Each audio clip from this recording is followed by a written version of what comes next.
Hoy en Actualidad Municipal recibimos la visita de Fernando Izaguirre. Él es el presidente de la DIA, una asociación que todo el mundo conocemos, Detente y Ayuda, y que este año cumple su 50 aniversario, para hablar de todos los logros conseguidos y de muchas cosas más, como el fundador, que fue Usparicha.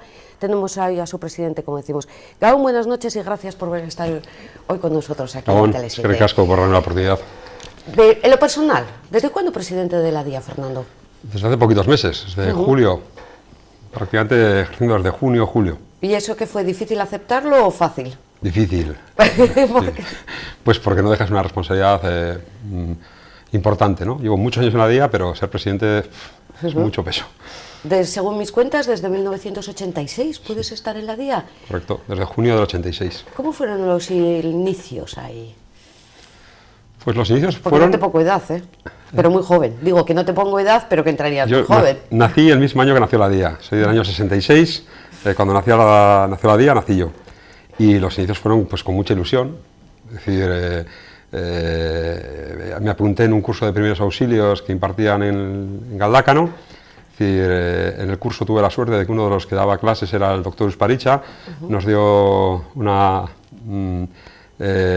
clase de accidentes de tráfico y contó algunas experiencias. Era impactante escucharle explicar determinadas situaciones y sobre todo lo que hablaba cuando te hablaba del espíritu de ser útil a los demás. Es lo que te impacta, ¿no? Y es lo que te engancha de alguna forma. Porque estamos hablando de que la DIA no existiría sin el papel de los voluntarios. La DIA está unida y tiene un protagonismo especial y fundamental, sus voluntarias y sus voluntarios, que son los que han hecho capaz o han hecho posible que lleguemos al día de hoy, junto a los socios protectores, que son los que aportan su granito de arena con su aportación económica. ¿De cuántos voluntarios estamos hablando que hoy en día existen, 50 años después de su creación? En la historia serán miles de voluntarios. En la actualidad rondarán los 350 voluntarios aproximadamente, aunque oscilan y hay voluntarios, digamos, que diferente nivel de compromiso. ¿Por ejemplo? Hay quien dedica todas las semanas 2 días o todos los días un rato a la DIA, y hay quien dedica una vez al mes una parte de su tiempo a ayudar a los demás. ¿Hay que tener unos conocimientos, una formación específica para pertenecer a la DIA? No, en principio no. Para actuar en las diferentes áreas que tiene la DIA, bien sea si es en el tema de emergencia, obviamente tienes que tener unos conocimientos de primeros auxilios, o tener una capacitación, o tener una titulación determinada. Eso es moderno y es nuevo. Si vas a montar en la ambulancia, si vas a actuar dentro del dispositivo de un preventivo, donde vas a actuar dentro de un hospital de campaña, pues con tener unos conocimientos, una formación en primeros auxilios es suficiente, ¿no? Es decir, o la formación de primer interviniente, como le llaman en la DIA, le llamamos en la DIA. O se puede empezar de abajo e ir medrando, ¿no? Se puede ir de cero, y en función de a qué servicio de la DIA vas a dedicar tu tiempo, puedes necesitar una formación u otra. Como norma siempre pedimos unos conocimientos básicos de primeros auxilios que damos nosotros. Eso te iba a decir, que se pueden adquirir, ¿no? Ahí sí, mismo. Sí. Y entonces luego a partir de ahí es cuando entra el gusanillo, ¿no? De que estás haciendo una labor gratificante para ti y además de ayuda a los demás. Sí. La primera forma donde te muerde la culebra del voluntarismo, el voluntariado es cuando has sido capaz de realizar una atención, ¿no? Has sido capaz o has ayudado a alguien y te has sentido útil. Y es donde sientes esa sensación, percibes ese sentimiento de servir, de haber servido a alguien, pues para mejorar su salud o para consolarle en un momento determinado. Y si llegas a una actuación de una reanimación cardiopulmonar y ha sido posible sacar adelante una vida que se iba y permitir que siga con nosotros, ese momento de satisfacción personal, íntimo, es decir, ese sí que, como decía el doctor, difícilmente se puede compartir con los demás, ¿no? Porque es un sentimiento muy personal y eso es lo que te engancha. Ha habido en estos 50 años momentos buenos, lo decíais vosotros en la presentación, y en esa gala aniversario de 50 años, y momentos menos buenos, no vamos a decir que malos. A título personal, Fernando, ¿cuál recuerdas tú? Momentos buenos, Yo creo que cada asistencia que hemos hecho, cada momento donde te has sentido útil, ¿no? Es decir, de forma general y de forma individual o personal. Del accidente de tráfico, no recuerdo el año, pero sé que fue el puente de la Constitución, 6 de diciembre, ahora el aniversario, que hubo 19 muertos y medio centenar de heridos. Pues cuando terminó todo el trabajo que se hizo allí y volvíamos para casa, habíamos empezado a las 8 de la mañana, me parece, sobre 8 o 9 de la mañana empezamos con aquello, un accidente que se produjo a causa de la niebla en la autopista A8 dirección Durango, a la altura de entre Amorebieta y Galdacao, término municipal de Mújica.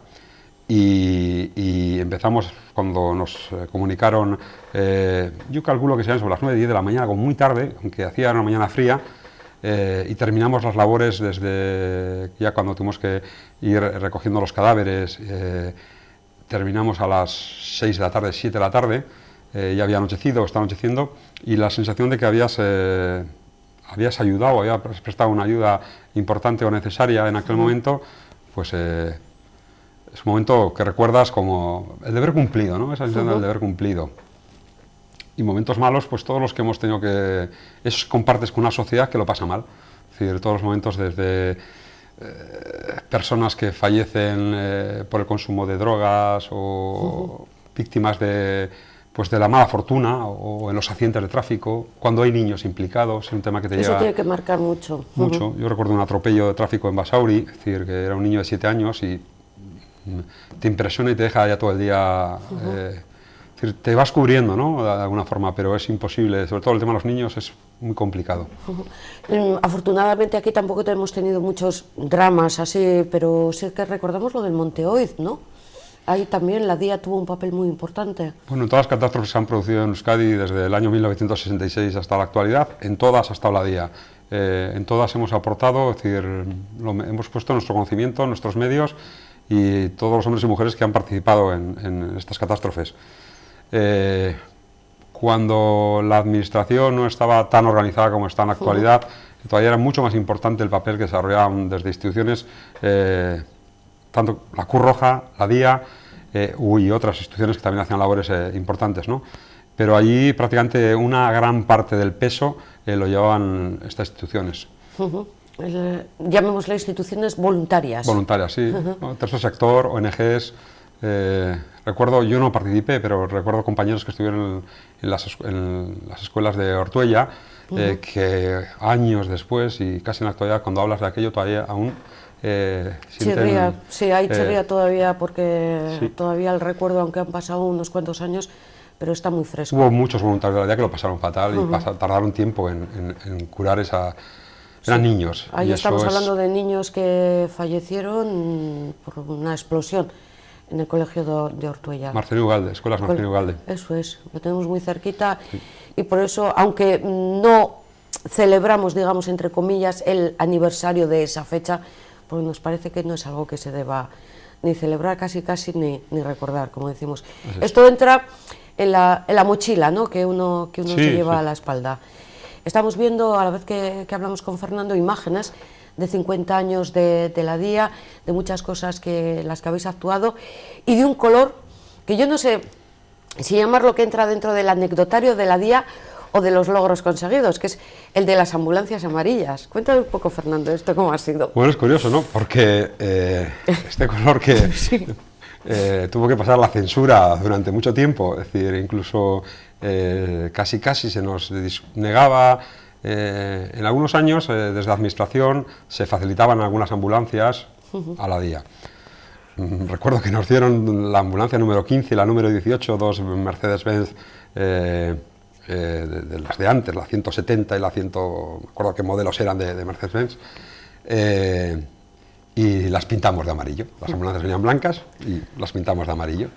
Y cuando nos volvieron a dar, años después, en el año 87, nos volvieron a dar dos ambulancias, la 23 y la 24, el indicativo de la ambulancia en la DIA, vinieron con la advertencia de que si las pintábamos de amarillo, no las podían retirar, que tenían que permanecer blancas, con una franja roja lateral y con las sirenas o las luces, los pirulos, como marcaba la normativa vigente, ¿no? Nosotros pensamos que no era injusto, que era injusto porque además, es decir, había otras instituciones que mantenían otros colores diferentes, que no eran ni blanco ni se le parecía.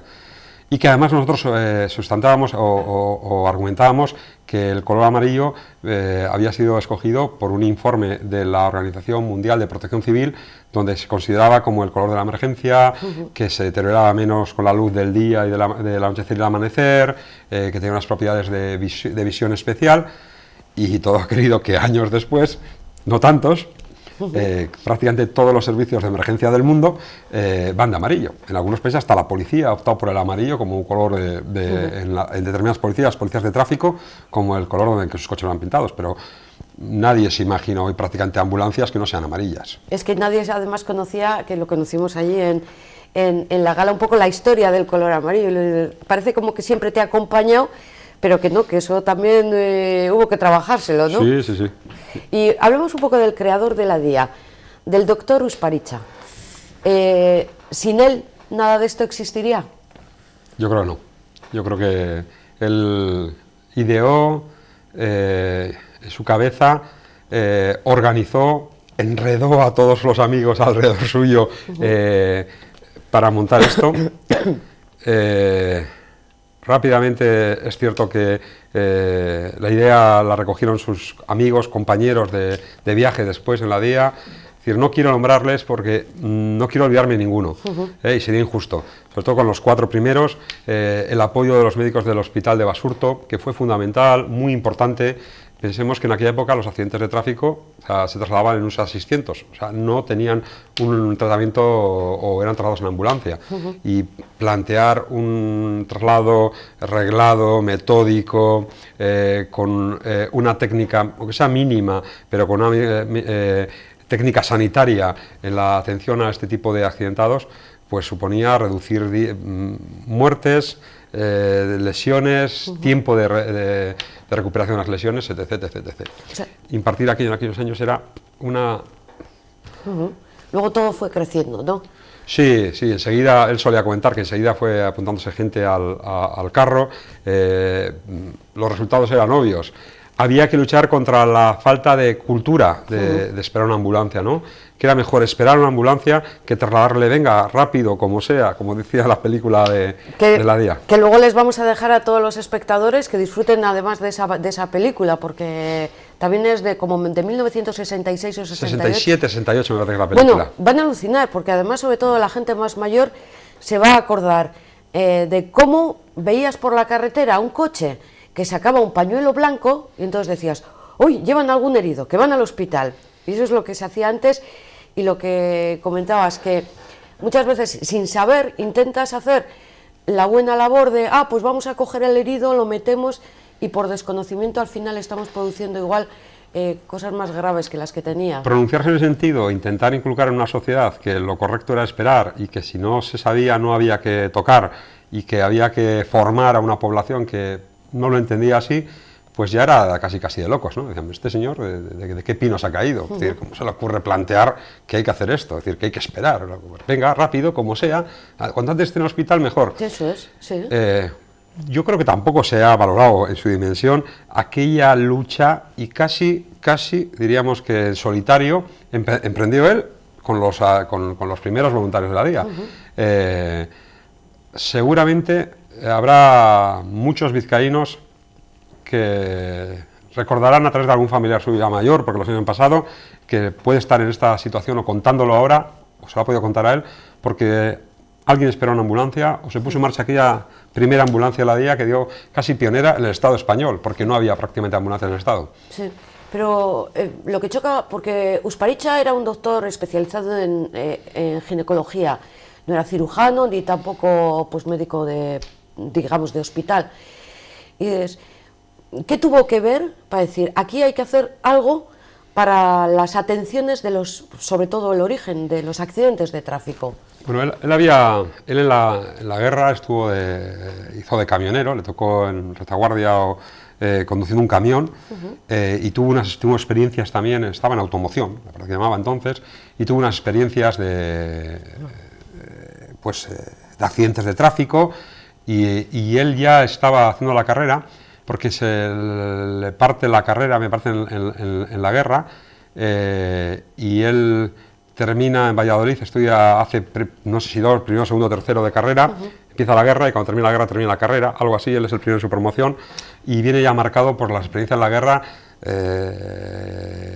que es donde se reafirma en su condición o su vocación de ser médico. Él decía que él tenía la profesión más bonita del mundo, que era ser médico, y luego encima, si encima estaba en su especialidad, que era traer gente a la vida, decía que mucho más.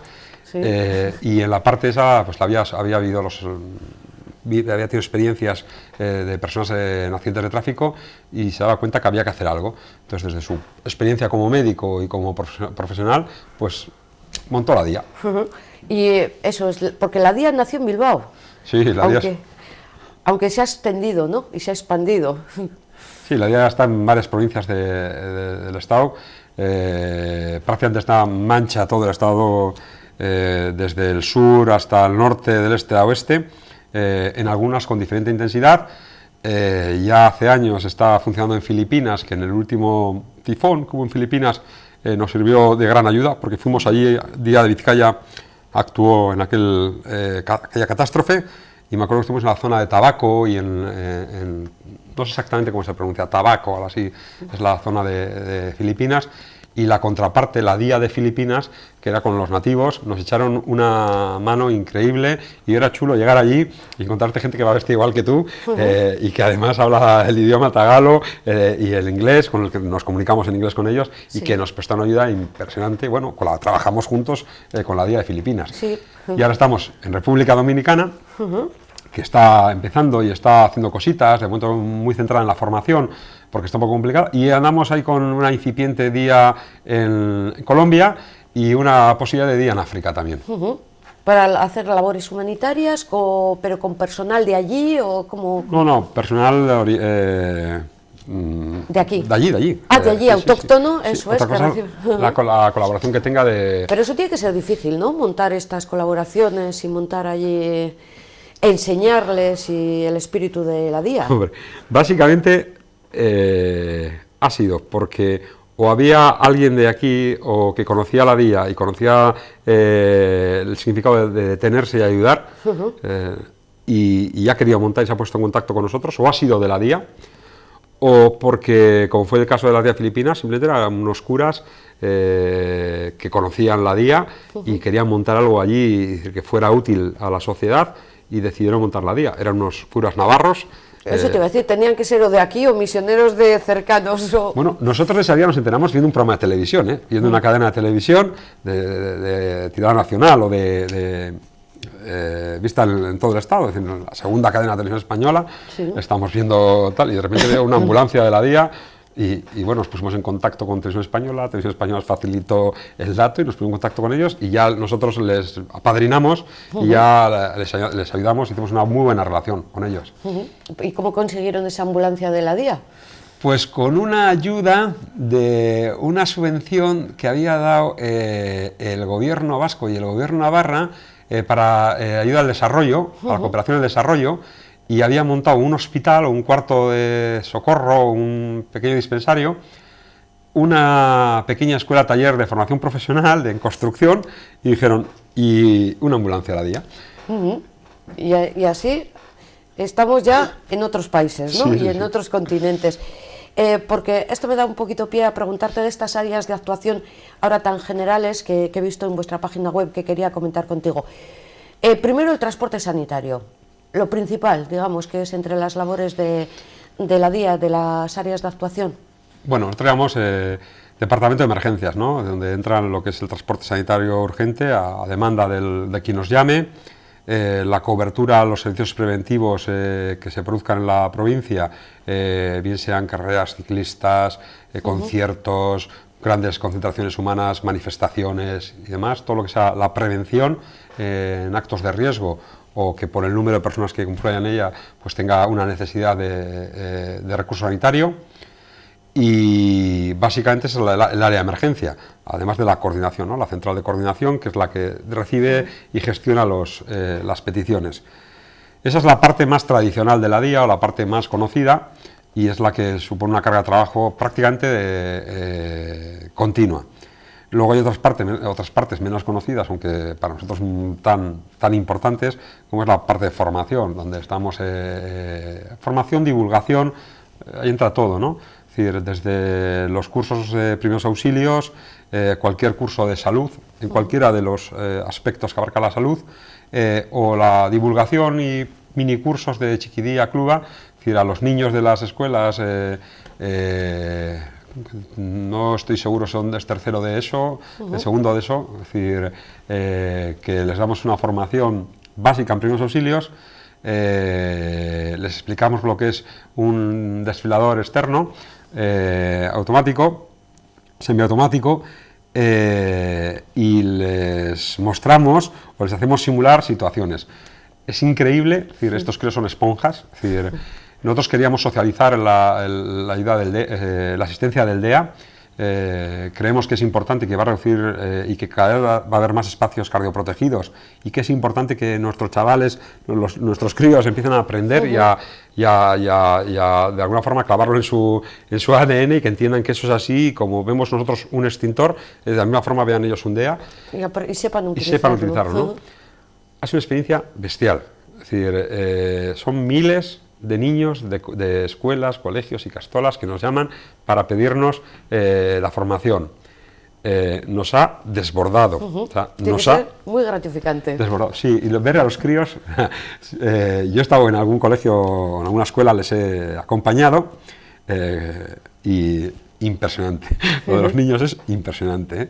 Y luego después hacemos una simulación en alguno, no en todos los centros, pero en algunos hacemos una simulación de trauma y les explicamos cómo funciona la ambulancia y tal. Y bueno, los críos es siempre gratificante. ¿Y qué es lo que más les ha llamado la atención a los críos? Es que preguntan por todo, pero es que tiene una capacidad de aprender y de quedarse con las cosas. Es decir, me acuerdo que en el que yo estaba, había un niño que estaba haciendo el simulacro, les habían explicado cómo funcionaba el desfibrilador, es decir, les habían explicado la parte mecánica y un poco, es decir, en qué consistía, ¿no?, la actuación del desfibrilador, y cómo él marcaba las pautas, cuando había que desfibrilar, y cómo había que hacer la reanimación y demás. Y hicieron una simulación allí, y uno se puso de enfermo. Sí. Y la verdad que yo me llegué a preocupar porque no se movía nada, estaba quieto, como si de verdad le hubiera pasado algo, y con qué seriedad se lo tomaron, hasta el punto que llegamos a organizar una pequeña olimpiada entre dos escuelas, una Icastola y una escuela pública de Galdácano, y una Icastola creo que de Amorebieta, la Guaseta Perribay creo que fue. Hicieron una competición de los críos atendiendo una situación de emergencia, un accidente, y había que verles, porque les pusimos ambulancias, iban vestidos como miembros de la DIA, tenían un accidente de tráfico, un accidente de bicicleta, es decir, y había que ver cómo actuaban, cómo seguían las pautas. Pues si seguís así, el relevo está garantizado para la DIA, ¿eh? Sí, esta es nuestra cantera, cantera. Porque hoy en día los voluntarios que pertenecen más al colectivo de los jóvenes, o quizás a los más mayores que van dejando poco a poco sus obligaciones laborales. Hay de todo. Hay de todo, es decir, así como en el tema de sexos, el colectivo de la mujer ha ganado al colectivo, es decir, la mujer en este momento yo creo que son el 55% de los miembros de la DIA, es decir, en general, en general. Es que a las mujeres nos atraen las ambulancias, ¿eh? No, pero por eso me decía que en todos los sentidos, hablo desde formación o cualquier otra actividad, es decir, hay una participación mayor de las mujeres. ¿A nivel de edad? Hay de todo un poco. Estoy pensando que en función de qué áreas, por ejemplo, estamos desarrollando ahora el área sociosanitaria, ¿no?, que va a ser un área importante a futuro y que viene a resultar de un plan estratégico. Y yo creo que en esa área las edades podrán ser más elevadas porque no necesitan posiblemente una condición física tan importante, y sin embargo en la emergencia pues suelen ser más jóvenes. Es decir, es variada. Sí, por ejemplo, estoy leyendo que en ayuda psicológica quizás la gente de más edad es la que más puede ayudar. En ayuda psicológica lo que más utilizamos nosotros es al profesional. O sea, ahí lo que hacemos es la parte del profesional. Son psicólogos normalmente los que actúan, que además es una de las labores que hace la DIA y que poco visible, porque normalmente no se puede dar visibilidad a qué ha sido atender a una persona en una situación de extrema en su vida y que has aportado, que has estado una persona que está en un puente y que hemos estado allí. Y generalmente eso la gente no lo sabe, pero a demanda muchas veces de la propia administración acudimos, psicólogos nuestros atienden de cara a evitar un final fatal de una situación extrema, ¿no? Damos muy poca publicidad a esa actuación nuestra. Y sin embargo, también dais poca publicidad y sin embargo nosotros los vemos habitualmente por toda esta zona al tema de la ayuda social, bueno, ayuda a la tercera edad y discapacitados. Es el transporte adaptado a personas con dificultades de movilidad o movilidad reducida u otro tipo de colectivos, que trabajamos en muchos sectores. Es una ayuda diferente porque está basada dentro de... es una ayuda doble. Es decir, normalmente pertenece a un colectivo que está dentro de un centro especial de empleo, son personas que tienen una minusvalía, bueno, en un porcentaje altísimo, el 100% prácticamente de la plantilla tiene que tener una minusvalía, es una forma de integrar en la vida laboral, el mundo laboral, y además es prestar una ayuda útil a quien lo necesita a través de las diferentes ONGs o agrupaciones o entidades. Lo que estamos viendo es que 50 años anda mucho de sí, ¿eh?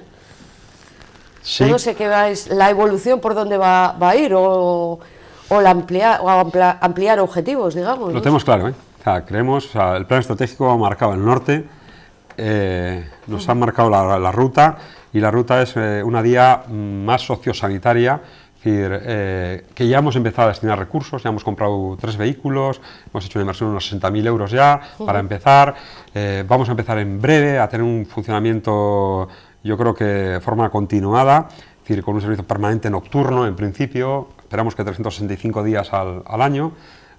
Es duro, hace falta para empezar 100 voluntarios, una media de 3 voluntarios diarios por cada noche, y habrá que ampliarlo posiblemente a 9 personas al día, y eso en voluntarios que hacen una guardia o 2 guardias obligadas al mes, es el compromiso que adquieres cuando entras en la día, pues hablamos de un colectivo de 180 personas, 90, 180 personas, y de ahí para arriba lo que queramos. Es decir, vamos a darle ahí un giro importante y a seguir con lo que nos ha marcado el GPS. Sí.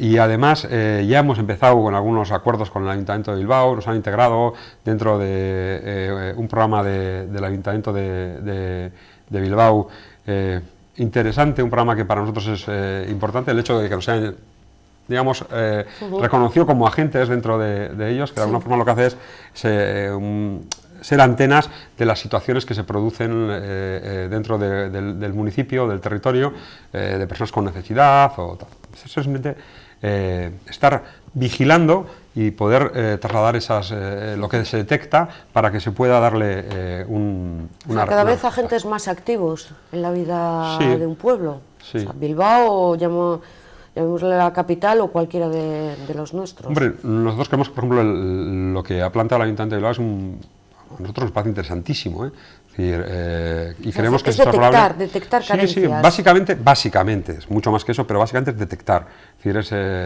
es mirada activa, es estar viendo lo que nos rodea y trasladando de alguna forma las situaciones de riesgo que se observan a quien de alguna forma puede canalizarlo. De todas formas, yo, ahora que me da la posibilidad, quiero decir esto porque no sé si tenemos esto claro, es decir, es imposible que todos los servicios sean cubiertos por administración, es imposible. Es decir, no habría dinero posiblemente en el mundo para pagar esto. Sí. Es decir, los países más evolucionados, Alemania, países nórdicos, tienen una participación del voluntario de alguna forma en muchas veces labores principales o primordiales. Es decir, algunos colaboran hasta como voluntarios en los servicios de emergencias o de ambulancias o de protección civil, es decir, como ocurre aquí, pero cubrir todas las necesidades sociales de una población es prácticamente imposible al 100% hacerlo con dinero público, es decir, sin la colaboración voluntaria de los ciudadanos. No se conseguiría a ese nivel ni a cualquier otro. Hay que recordar que también uno de los logros de la DIA, me estaba acordando ahora, es lo del control de alcoholemia, que ahora lo vemos tan habitual, pero que no existía. Bueno, ahí fue pionero también él, porque estaba con don Antonio Usparicha, él hablaba del control de alcoholemia. Él decía analizar las situaciones de tráfico, cuáles son las principales causas de los accidentes de tráfico, y luchar contra ellas. Es decir, algo tan sencillo como eso, a priori. La lucha tenía aquello. Sí. Pero lo mismo que creía en la utilización del cinturón de seguridad, cuando no se usaban los cinturones de seguridad, o cuando entras en la DIA en el 66 lo que te regalaban era un triángulo, que después fue obligatorio en los coches. Y en la DIA, lo primero que cuando entrabas en la DIA te daban un extintor y un triángulo de señalización de peligro para tu coche si tenías avería. Sí. Y ahora eso, todo eso y ahora es obligatorio. Y Uh. aquello salió de cosecha del doctor. Es decir, el doctor Usparicha era el que decía, uy, vamos a hacer esto y vamos a... Él entendía o tenía una visión o una... Sí, pero que son cosas lógicas además, es que igual en aquel momento, eso, cuando un coche ni siquiera venía con los cinturones o no nos lo poníamos para nada. No, porque el cinturón es del año 70 y poco, me parece, 71, 72. Sí, parece que es de la prehistoria, pero no, es reciente. La obligatoriedad del cinturón es de año... Yo recuerdo haber conocido, yo tengo 50 años, recuerdo haber conocido el cinturón de seguridad, coches que iban sin cinturón, los Land Rover y determinados vehículos no llevaban, es que no llevaban cinturón. El plan estratégico al que hacías alusión, Fernando, y antes de despedir, ¿tiene una fecha límite para su ejecución? Bueno, habla de los 3 próximos años. Es decir, creemos que luego habrá que hacer una revisión y que va a estar vigente, que va a seguir vigente y que como mucho habrá que reforzar o ir profundizando más en las pautas que nos ha marcado, pero va a ir por ahí. Lamentablemente, de una sociedad que envejece, vivimos mucho más, afortunadamente, vivimos con una mejor calidad de vida, Sí. es decir, pero necesitamos más cosas. Es decir, yo ponía hoy el ejemplo, cuando tienes una determinada edad, nadie tiene que venir a casa y cambiarte una bombilla, por decir algo. Y cuando llegas a otra edad determinada de tu vida, esa labor tan sencilla que hacías cuando tenías 40, 50, 60, 60 y tantos años, cuando llegas a los 70, 75 años, pues a lo mejor es que no es recomendable ya que lo hagas. Es decir, o cosas tan elementales que la edad te va impidiendo hacerlas. Y eso cada vez se va extendiendo más. La DIA va a ir seguramente en los próximos 3 y en los próximos 6 y en los próximos 9 años en una dirección sociosanitaria y detectando, intentando ayudar en ese sector de la población, sin perder todas las actividades y todo el trabajo en las que seguimos trabajando y esperemos que seguimos trabajando mucho tiempo. 50 años se han cumplido, han hecho entrega, llevo con orgullo la insignia de los 50 años como voluntario de honor. Yo en representación de Telesiete, Radio 7 y también de otros medios de comunicación. ¿Os habéis acordado de los medios de comunicación? Igual porque también hacemos un poco de altavoces, un poco de la labor que realizáis. Sí, yo comentaba el día de la entrega de los premios a los voluntarios, el de los medios, era eso, ¿no? Recalcar que decir, de nada valía que el doctor Usparicha, que todos los voluntarios y las voluntarias que estaban en la DIA se esforzaran en hacer un trabajo si alguien no recogía esa información, si alguien no lo lanzaba y lo ponía en valor. Nosotros hemos tardado muchos años en dar las gracias a los medios de comunicación, es decir, muchos años, pero sin el pueblo de Vizcaya, sin los ciudadanos, sin los voluntarios, sin las voluntarias, la DIA no sería nada, pero sin unos medios que acogieron a la DIA, yo creo que en general con mucho cariño, con mucho respeto y siempre ofreciéndonos su colaboración, pues la DIA tampoco estaría quizá donde está ahora. Pero el respeto porque os lo habéis ganado, no por lógicamente por la labor que realizáis. Y ya saben, la frase que más le gusta a Fernando y que les gusta a todos somos la DIA. No solamente los voluntarios, no solamente los que hacen sus aportaciones anuales, que como decíamos en la gala, desgrava, que además en la declaración de la renta es que te desgrava, porque es una asociación sin ánimo de lucro. Nosotros nos vamos a despedir, pero sí quiero que los espectadores vean el documental de 1967-68, que además presenta el doctor Usparicha y que se titula algo así como Primeros auxilios en carretera para no capacitados. ¿Qué es lo que van a ver? Pues van a ver un documento único, ¿Sí? que posiblemente a la gente joven le cueste más entenderlo, pero que quien conoce un poco el mundo de la emergencia, le llama mucho la atención las recomendaciones, la visión que él tenía también cuando desarrolló la película. Él la dirige, él dirigió la película, su voz no es la original, está doblada, o sea, no es la voz del doctor Usparicha, está doblada, es una voz muy conocida porque ha salido en los medios, en las radios durante mucho tiempo. Hacía conexiones a la mañana, sí. Y tiene una voz muy peculiar, no es su voz, está doblada, pero es un documento que creemos que único, lógicamente tiene 47 años, es decir, ha cambiado muchísimo pero desde luego no era el mensaje esencial, ¿eh? Es decir, que sigue hablando de tratar a los accidentados y a los heridos de una forma arreglada, es decir, seguir valorando la seguridad como primera medida cuando llega al lugar. O sea, tiene unas pautas que esas no han cambiado y no cambiarán en mucho tiempo, seguramente, ¿eh? Siempre será lo mismo, es decir, seguridad en la zona, atracción sobre los heridos, no siempre directa, a veces tiene que ser simplemente el hecho de llamar al 112 y comunicar lo que se ha producido un accidente.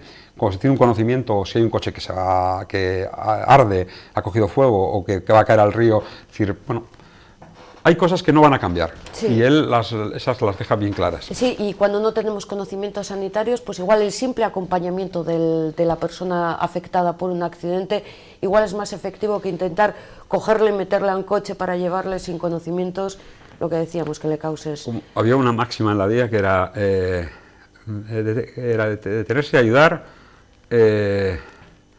detente y ayuda.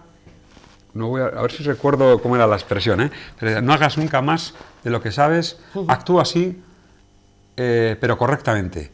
No haga nunca más de lo que sabe. Y eso es fundamental. Es decir, actuar, sí. Actuar es a lo mejor llamar solamente al 112 y como mucho, pues no, igual impedir que se produzca otro accidente, pues señalizando con una señal de tráfico, además, ¿no? Sí.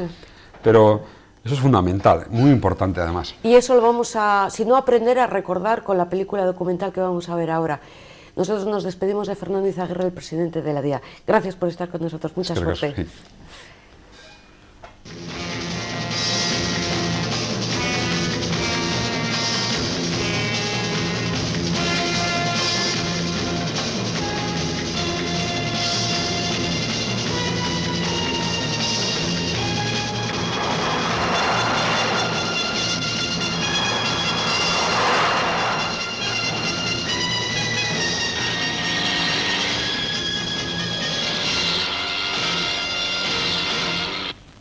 Es lamentable y desolador el trato recibido por los heridos en accidentes de tráfico, pretendiendo los auxiliadores cumplir con su deber de ciudadanía y conciencia, animados y guiados por la mejor voluntad y espíritu, pero con un desconocimiento total de cómo y hasta dónde se debe prestar la ayuda y auxilio.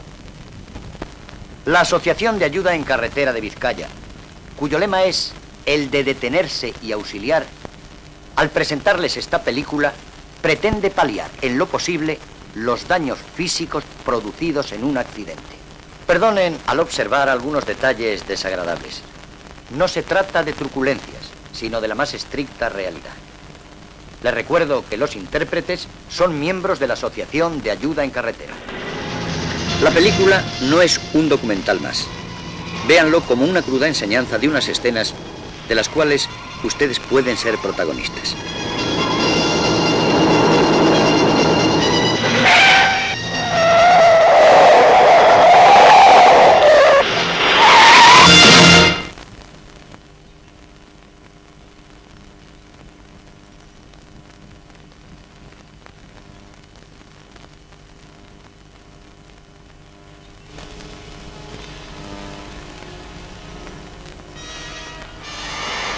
La mayoría de las omisiones de auxilio son debidas, entre otras causas, al temor de verse complicados en una serie de trámites jurídicos. Nuestra actitud ante un accidente debe ser noble. Que no sea el temor a la ley y a la sanción lo que le empuje a obrar al automovilista, que actúe guiado por su conciencia.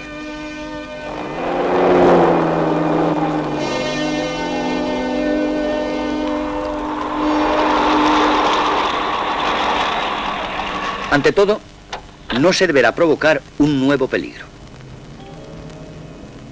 Previa rápida ojeada al retrovisor, disminuir la velocidad, aparcando a distancia, fuera de la carretera, haciendo las señalizaciones que marca el código. Vean lo que sucede a continuación y que es fiel reflejo de una triste realidad. Jamás se deberá actuar sobre la víctima entre dos personas, maniobrando inadecuadamente al grito ya clásico de «venga rápido como sea».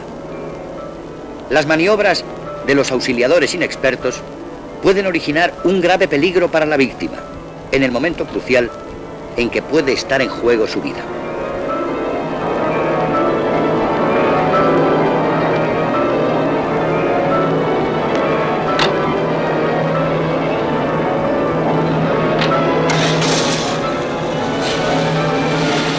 vamos a dar otra oportunidad a nuestros voluntariosos pero inexpertos auxiliadores.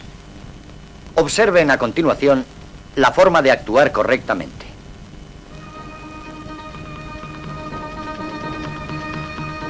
Después de aparcar, se debe desconectar la batería, quitar el contacto e inmovilizar el vehículo para evitar la posibilidad de incendio o desplazamiento del mismo. Seguidamente, se han de colocar señales a suficiente distancia para evitar un nuevo peligro. Emplearemos aquello que dispongamos a mano al no contar con la presencia de otros auxiliadores.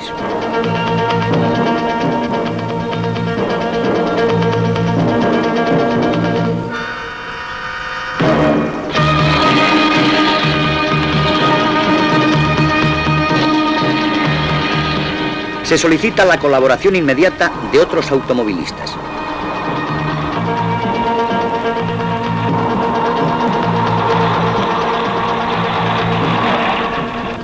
Al conductor se le envía a cursar aviso al teléfono SOS solicitando la presencia de la ambulancia.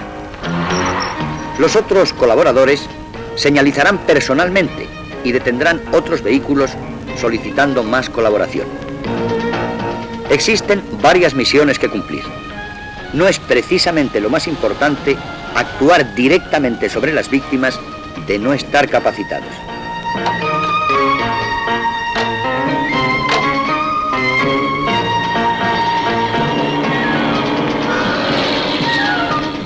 El alertador cumple su misión.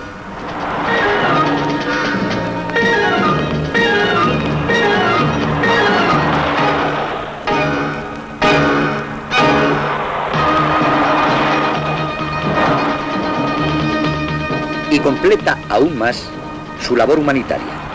Insistiremos que lo importante es colaborar y no curiosear.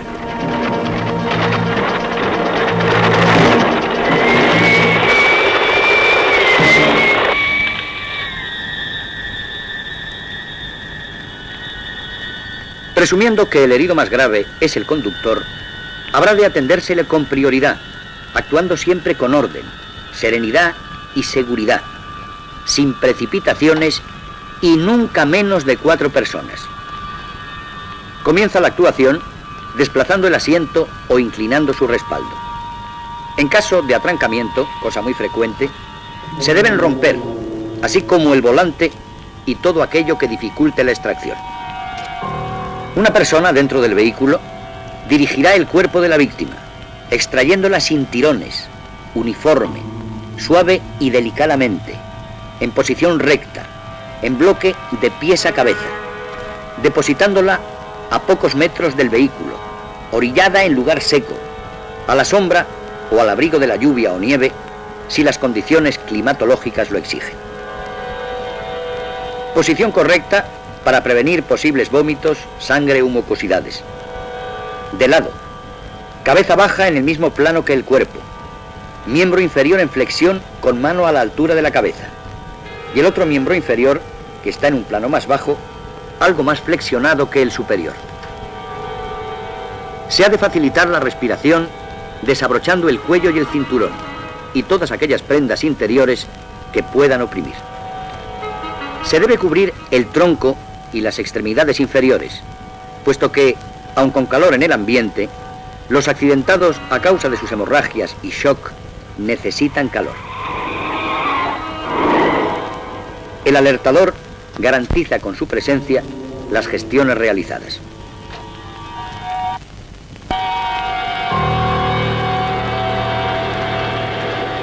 Aunque en este caso, y en casi todos, se puede contar con la presencia de la ambulancia, vamos a suponer que no disponemos de ella. Nunca permitiremos que se traslade a un accidentado de tráfico en un turismo. No disponiendo de ambulancia, se debe hacer el traslado en la caja de un camión, en una furgoneta o un vehículo en el que el cuerpo de la víctima pueda ir plano, salvo que se trate de un niño de corta edad, que pudiera ir tendido en el asiento trasero de un turismo y en posición correcta.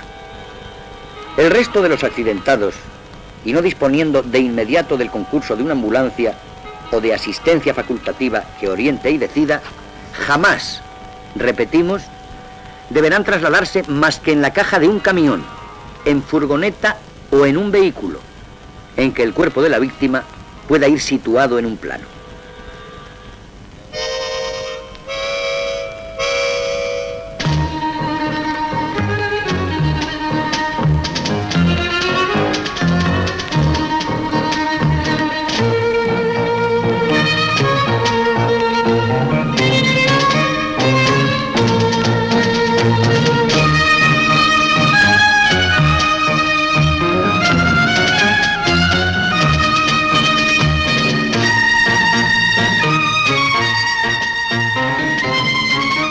El accidentado ha de ser transportado en posición correcta, abrigado y siempre acompañado y sujeto.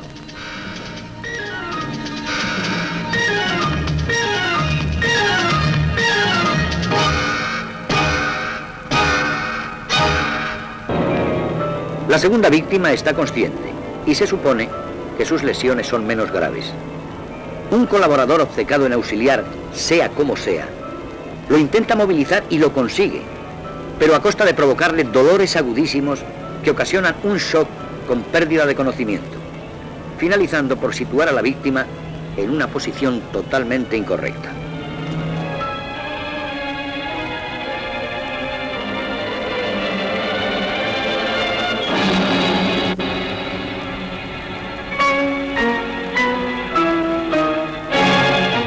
Volvamos la acción a su punto de partida para ver la actuación correcta. Un auxiliador ayuda al herido desde el interior, aun cuando en el presente caso el accidentado, al estar consciente, es quien dirige la extracción, indicando cómo hacerlo, causándole el mínimo de molestias, aun cuando igualmente se le sacará en bloque, en línea, para, ya teniendo a mano una furgoneta vehículo adecuado para el traslado, depositarlo en este caso boca arriba, al encontrarse el herido perfectamente consciente, no padecer dificultad respiratoria ni tener tendencia a la náusea o el vómito. No obstante, el accidentado deberá ir acompañado, abrigado y sujeto por un auxiliador que le animará y consolará, silenciando la gravedad del otro acompañante.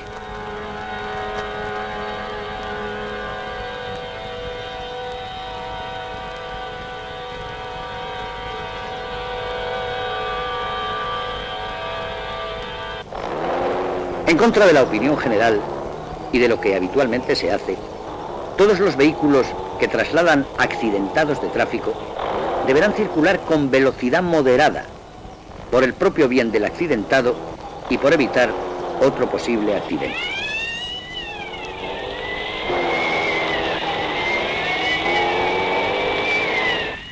Cuando podemos contar con la presencia de la ambulancia y de las fuerzas del orden, aún podemos colaborar más eficientemente.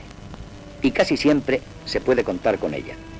Es preferible esperar que luego lamentar una precipitación.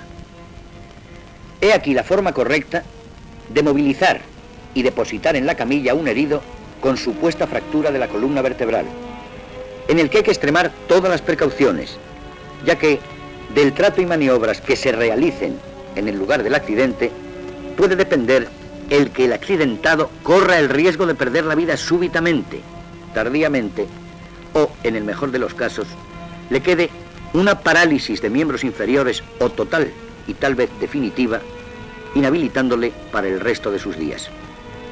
Recomendamos siempre entregar a la víctima no al centro de socorro más próximo, sino a aquel en que se tenga seguridad de una asistencia inmediata y completa.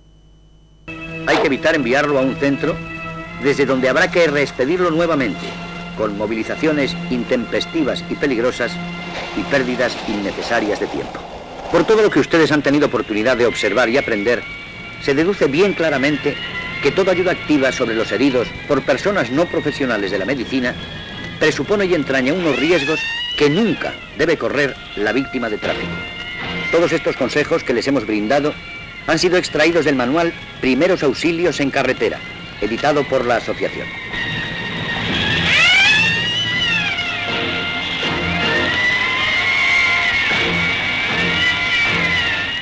Las cifras de asistidos correctamente se verían centuplicadas si los testigos de accidentes procedieran con razonado criterio, sin confundir, como sucede, la urgencia con la prisa, dando los avisos oportunos y, ante la seguridad de la llegada de la ambulancia, esperar el tiempo necesario.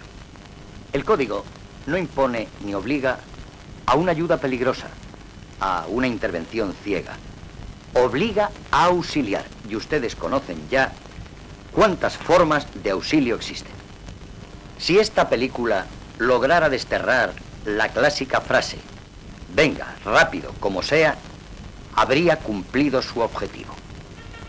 Nos resta solamente agradecer a la Caja de Ahorros Municipal de Bilbao, siempre, en toda clase de iniciativas sociales, su colaboración, y a todos los automovilistas de Vizcaya que contribuyeron en la realización de esta película. Y recuerde que el protagonista puede ser usted.